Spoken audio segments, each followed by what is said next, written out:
We needed a number of 4-foot LED shop lights.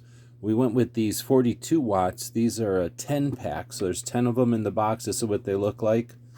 If we open it up, we're pretty satisfied with these so far. Let's see, they've got a pull switch on the one side, length of cord on each one, so they're each self-sustaining. I guess each one of them can be installed individually. They've got that 2-prong outlet, and on this side they've got a receptacle, so you can plug it. It says up to 4 of them, kind of in a row.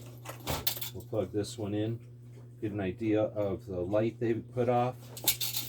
They have a pull chain over here, and they're not real heavy. You've got attachment points there built into the shade, but then you've also got some hanging installation points as well.